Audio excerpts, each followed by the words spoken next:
ನಮಸ್ಕಾರ ಸ್ನೇಹಿತರೆ.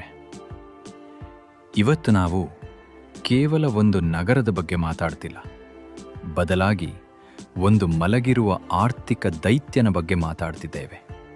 ಅದುವೇ ನಮ್ಮ ಬಾಗಲಕೋಟೆ. ಉತ್ತರ ಕರ್ನಾಟಕದ ಹೃದಯ ಭಾಗದಲ್ಲಿರುವ ಈ ಜಿಲ್ಲೆ ಏಷ್ಯಾದ ಅತಿದೊಡ್ಡ ಈರುಳ್ಳಿ ಮಾರುಕಟ್ಟೆ ಹೊಂದಿದೆ.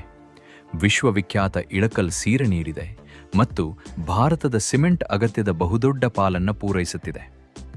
ಆದರೆ ಇಷ್ಟೆಲ್ಲ ಇದ್ದು ನಮ್ಮ ನಗರ ಯಾಕೆ ಇನ್ನೂ ಮೆಟ್ರೋ ಸಿಟಿ ಮಟ್ಟಕ್ಕೆ ಬೆಳೆದಿಲ್ಲ? ನಾನು ಇಲ್ಲಿನ ಮಾರುಕಟ್ಟೆಯನ್ನೇನ ವಿಶ್ಲೇಷಿಸಿದಾಗ ಕಂಡ ಸತ್ಯಗಳೇನು? ಬನ್ನಿ ನೋಡೋಣ. ಮೊದಲನೇದಾಗಿ ಬಾಗಲಕೋಟೆಯ ಬೆನ್ನೆಲುಬು ಕೃಷಿ.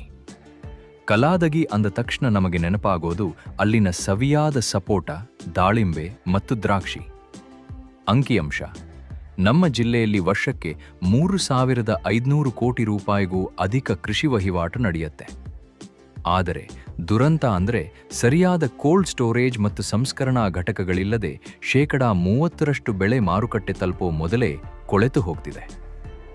ವಿಷನ್: ನಾವು ಹಣ್ಣುಗಳನ್ನು ಕೇವಲ ಹಣ್ಣಾಗಿ ಮಾರಬಾರದು. ಕಲಾದಗಿಯಲ್ಲಿ ಫುಡ್ ಪ್ರಾಸೆಸಿಂಗ್ ಪಾರ್ಕ್ ಬರಬೇಕು. ಸಪೋಟದಿಂದ ಪೌಡರ್, ದ್ರಾಕ್ಷಿಯಿಂದ ಜ್ಯೂಸ್ ಮತ್ತು ಈರುಳ್ಳಿಯಿಂದ ಡಿಹೈಡ್ರೇಟೆಡ್ ಫ್ಲೇಕ್ಸ್ ತಯಾರಿಸಿ ರಫ್ತು ಮಾಡಿದರೆ ನಮ್ಮ ರೈತರ ಲಾಭ 5 ಪಟ್ಟು ಹೆಚ್ಚಾಗತ್ತೆ. ಇದು ಬರೀ ಕನಸಲ್ಲ, ಇದು ಮುಂದಿನ ದಿನದ ಅನಿವಾರ್ಯತೆ.